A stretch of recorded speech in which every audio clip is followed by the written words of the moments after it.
about first to file. And really what it comes down to, John, if you can explain, it doesn't, just because somebody, somebody invented the idea and then somebody else ran to the patent office to file it. It doesn't work like that, right, John, Janet, and Elizabeth? It's basically, it's the first inventor to file. Janet, you want to take that one? That is absolutely correct, Brian. It's the first inventor to file. So if someone obtained your patent or your idea, they beat you to the patent office and filed an application first, that entity would not be entitled to a patent because they are not the inventor of that invention.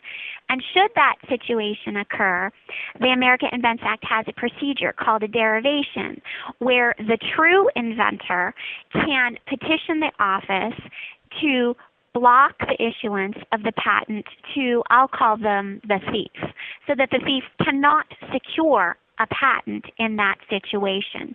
So the system is rewarding the inventors for filing first, but if a thief files first, the thief will not be able to secure the patent.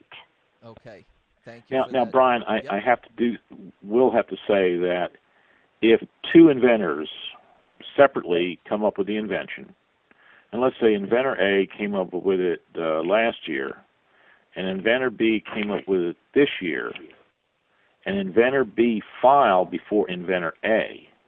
Since they're both inventors, then inventor B, because he filed first, would have the opportunity to get the patent. Okay. Thank you for that question. Thank you for that answer. One more quick one, if you don't mind. I think this one, Janet, it's probably up your alley because it's addressed to you. This is for Tom.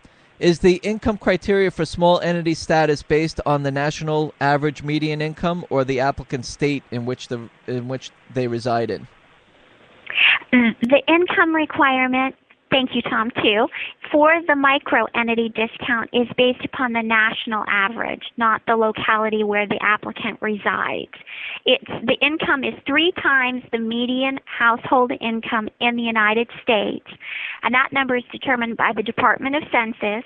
And to make it easy for applicants, the Patent Office will list that number on our website so that an applicant does not have to worry about checking multiple places to figure out whether they're eligible for the microentity 75% discount on fees. Okay, makes sense. Thank you for your question, Tom.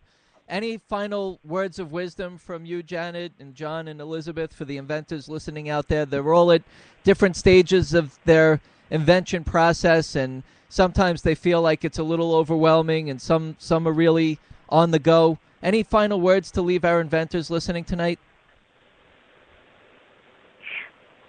Well, this is from Janet. I think it's a very exciting time to be an independent inventor because the number of services that the Patent Office is offering is higher, larger, grander than they have ever been in the past. So I would encourage independent inventors to take advantage of those services because there's a ton of help out there. The Patent Office in particular wants to make sure that you secure protection for your inventions, and we've created wonderful centers that John and Elizabeth work in to facilitate that process for you. So don't feel like you're on your own or it's difficult. There are ways to navigate these waters, and the Patent Office is your government agency, and we're here to help you, so let us work for you. Thank you. John? Yeah, I always like to say the same thing, and it really is something that was told to me the first time I ever talked to an independent inventor group, and that is do your homework. That doesn't mean that you have to do everything yourself.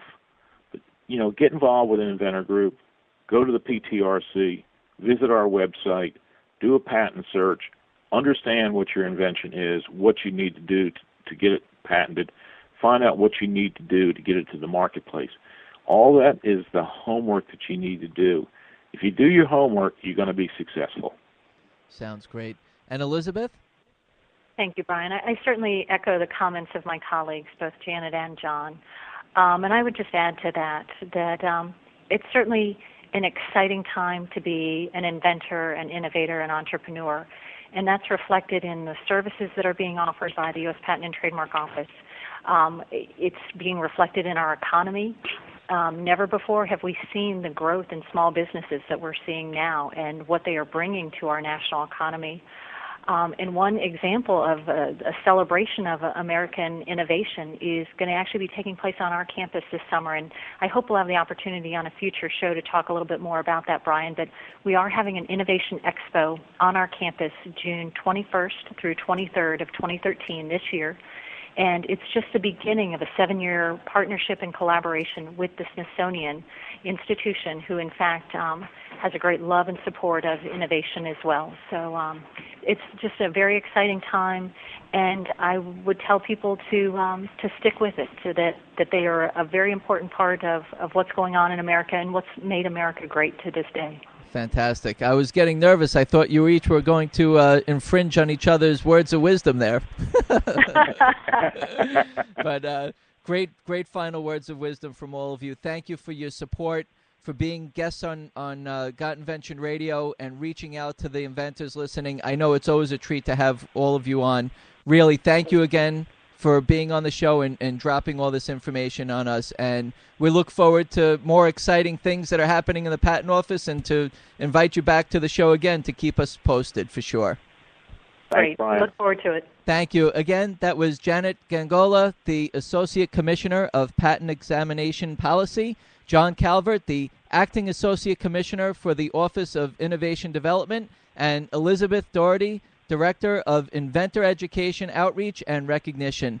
Thank you, everybody, for being on our show. Thank you to our sponsors, United Inventors Association, UIAUSA.org, China to West, Inventors Digest, Mojo 3D Printers, Carter DeLuca, Farrell & Schmidt. Thank you, everybody, for your sponsorship, your support. Thank you again, United States Patent and Trademark Office. Have a great night. Till the next time, keep on inventing. Good night. Good night. Good night.